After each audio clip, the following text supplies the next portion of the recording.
Hey guys, Site Cubing here. I'm going to show you how to use EO. In other words, how to orient your last layer edges before you solve your last F2L pair. Let's get started. Here is the easiest EO case of all. We have an insert case, and if I just solve it normally, all my top edges will be oriented.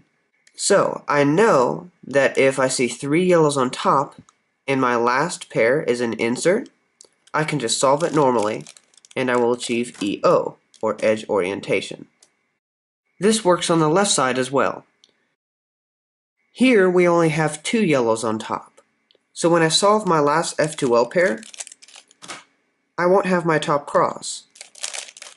So somehow we need to make this edge yellow, and the way to do this is to use the yellow edge that's in the middle layer. So first I'm going to do the U2 to get the pair out of the way. Then I'm going to do 3 moves called the knockout, making sure one of the yellow edges is directly above the yellow that's in the middle layer. I'm going to go up and knock out that yellow edge. Then I'm going to move this bad edge into place. Then I'm going to go down and knock out the bad edge. So in 3 moves, I've gotten 3 yellows on the top.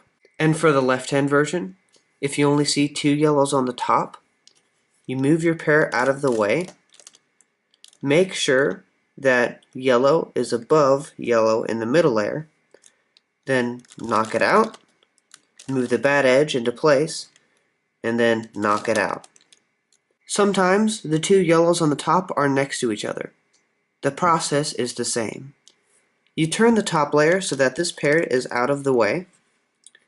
Then you make sure that the yellow on the top is above the yellow in the middle layer. Then you do the knockout move.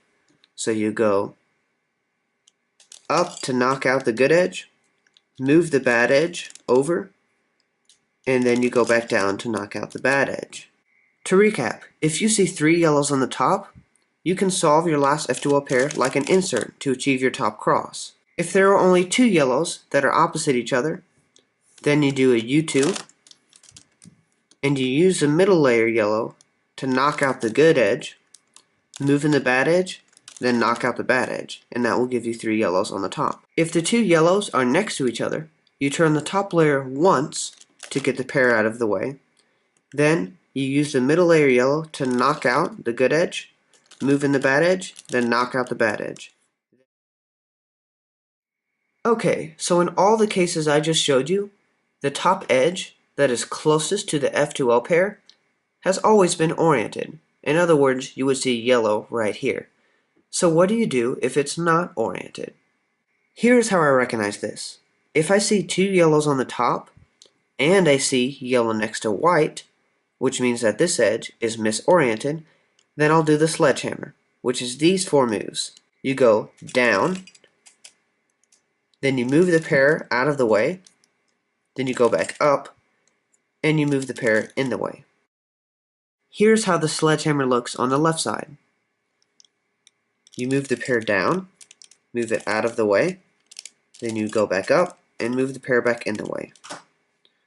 Now if you see yellow next to white, but you only see 1 yellow edge on the top, you're going to adjust the top face so that your pair is out of the way and that 1 yellow is above the yellow in the middle layer.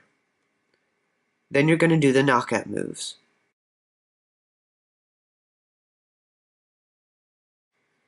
Then you can proceed to sledgehammer your last F2L pair in. Now, you may come across the unlucky case where the only edge that is oriented is next to the pair. Instead of having to knock out 2 bad edges, it's actually faster to do 2-look OLL because you have a partial skip. Try solving your F2L pair as an insert. Now you're going to have the bar algorithm.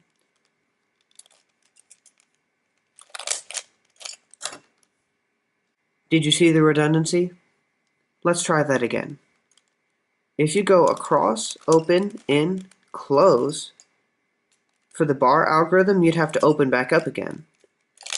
So instead, just go across, open, in, and then do R, U, R prime, U prime, F prime. Now, if you're extremely unlucky, and none of your top edges are oriented, there are two main methods to orient them. Both of these methods are 12 moves. So, you can decide for yourself which one is faster. In the first method, you knock out the bad edges, then you sledgehammer the pair. So I'm going to move the pair out of the way,